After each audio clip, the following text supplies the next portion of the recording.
Hi, hello, how are you all this fine day? I hope that if you're here, you subscribe to this channel if you're not already, and you check out the links that are down below. We got social media and my website, and a newsletter I need to update, but it's there, so please enjoy it.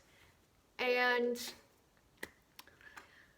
I'm going to speak as a neurodivergent person, and I'm sure us neurodivergent folks will really relate to this, and I also hope that people who aren't neurodiverse hear this because it's important. And if you have any neurodiverse people in your life, to some degree you might have heard this before, and I want to reiterate the importance because I think this can probably translate into really any minority, whatever that might look like. But I'm going to speak from being autistic myself, in that if you are the only neurodiverse, autistic person, disabled person in the room among other able-bodied, neurotypical people, man, it can be frustrating. Oh, so frustrating. I am going through that right now. And, it feels like you can talk until you're whatever color in the face, and it's still like a brick wall. And as hard as you might try, as much information you might give, it's a two-way street ultimately.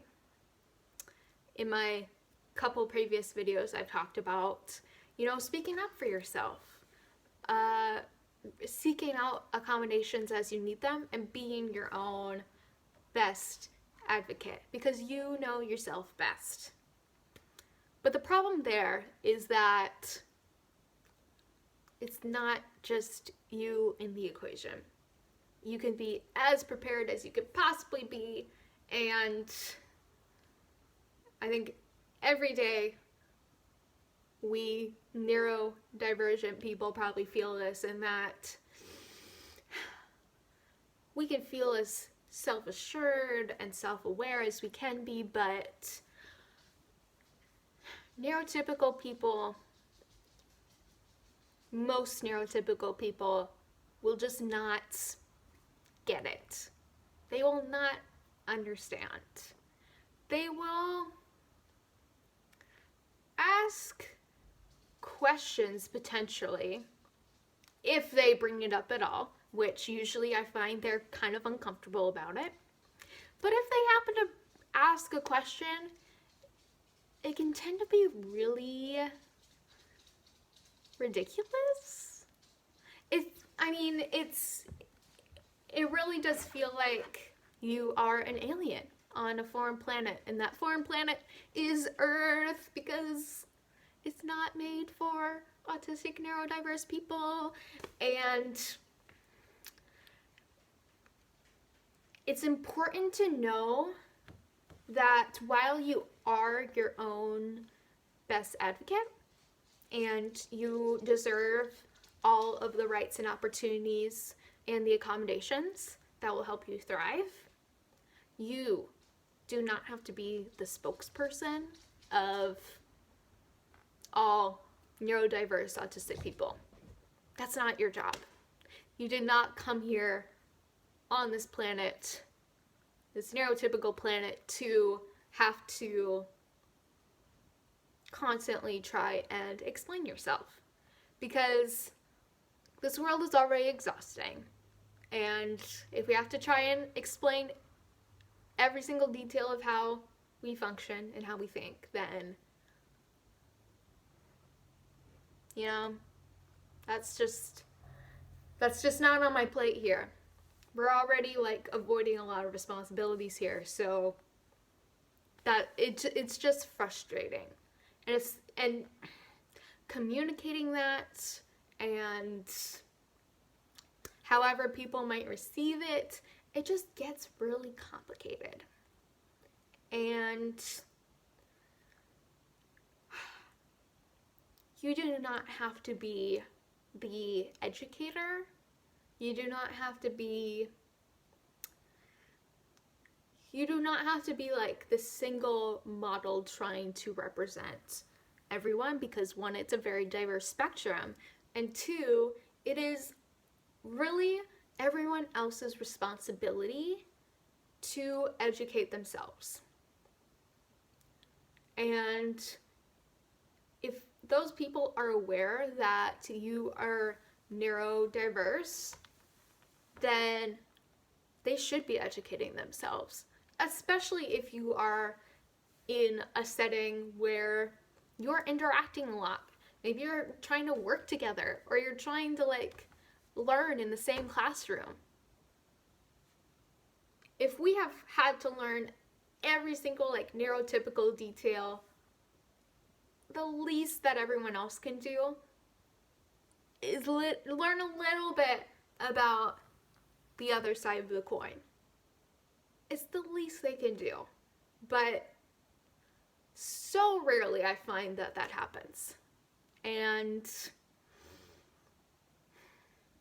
it just leaves neurodiverse people exhausted, if I have not exhausted that enough.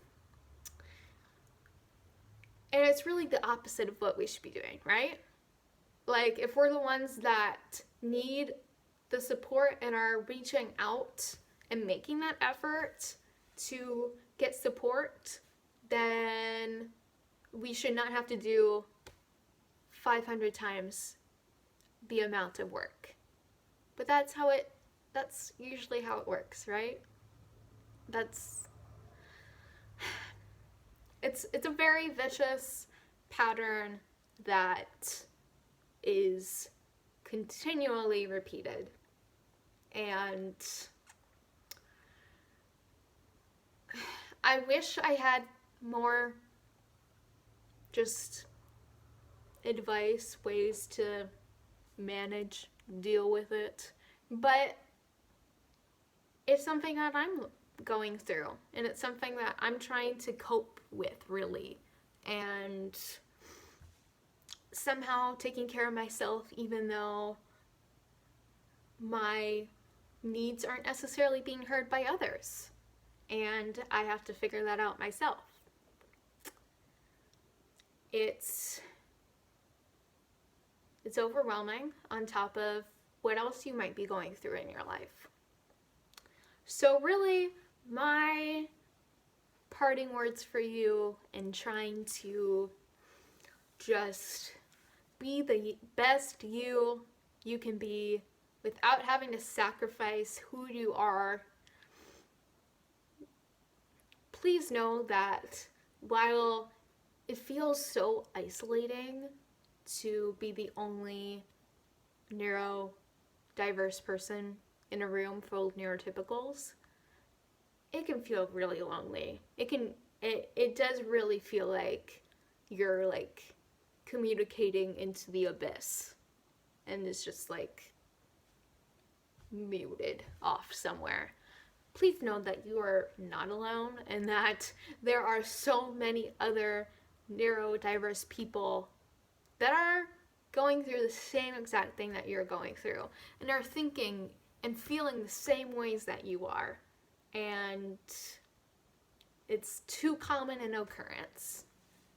But it's also not on your individual shoulders to have to fix. It's systemic. The pressure might be on you, and it might feel like it's only on you in trying to express yourself, and then potentially having feelings there of guilt, rejection, selfishness. There's a lot that can bubble up, but please know, it's not your fault. It doesn't have to be all on you. And you are not selfish for taking care of yourself. Just as everyone else is told to do their self-care and take care of themselves, you deserve that too. And if you do have people or sources of support out there that you can like vent to, I feel like I've really hyperfixated on this in my own life, and I've probably exhausted it to other people, but it just feels really good, at least for someone out there, to hear you, really hear you, and understand you. So it's a constant battle, my folks, my dudes, everyone, and